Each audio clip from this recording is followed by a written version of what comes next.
I want to talk a little bit today about mindset management and why it matters.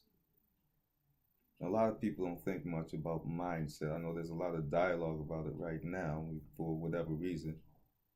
I think because people are being introspective uh, based on where they may be in their lives, particularly in this particular moment in time. But mindset is a very powerful dynamic, I would call it. I've never seen mindset defeated. If your mindset is in such a way that you will make choices that are unproductive, that mindset will continue to allow you to make those unproductive choices. If your mindset is to be productive and successful, your subconscious, your intuition will lead you to make choices that serve that purpose as well. I'll give you a quick story on how I began to conceptualize this process for myself. At 16, I'm walking down the street with my friends, and we're all talking about what we're going to be when we grew up. One friend was going to be a bus driver because we knew a bus driver who was very popular with the ladies, even though he was a cool guy. Another friend was just going to do some of the same kind of work that his father did, and I said, well, I think I'm going to be an electronic engineer. Well, at that point, they all stopped, turned around and looked at me and bust out laughing.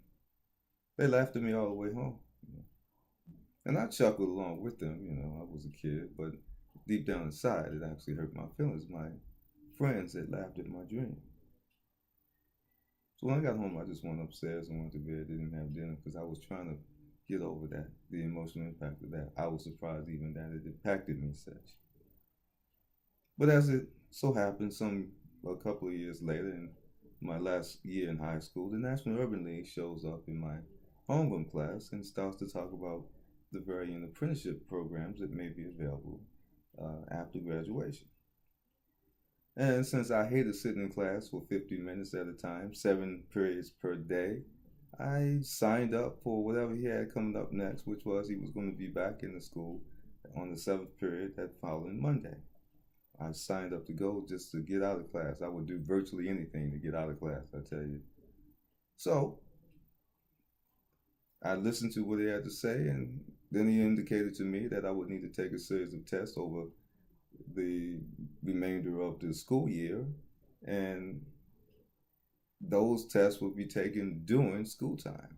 So once again, I had an opportunity to get out of class, so I signed up. No forethought, just intuition.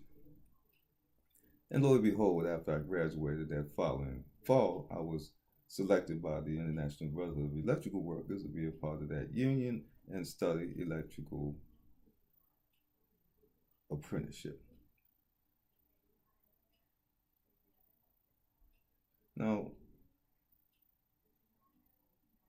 that set the stage for me to then become a electrical or electronic engineer in a Fortune 100 company, and then a senior engineer in a Fortune 100 company, and then a senior manager, and then or a manager, and then a senior manager in a Fortune 100 company of the engineering department that I was running.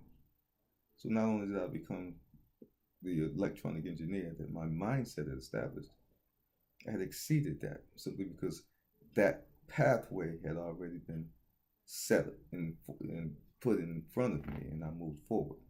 So the whole point of mindset, of course, is that once you have established, it feeds your intention, and then there will be choices that you make subconsciously or consciously that will drive you toward that overall aspiration. It all starts with your mindset.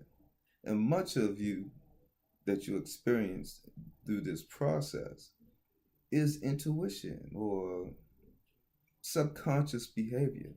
I did not think deeply at any particular step about a particular issue to move me toward that aspiration. planted the seed as a young boy, establishing internally a mindset that created the intention to take action when various opportunities arose, often those same opportunities leading me toward that original aspiration. Mindset management matters.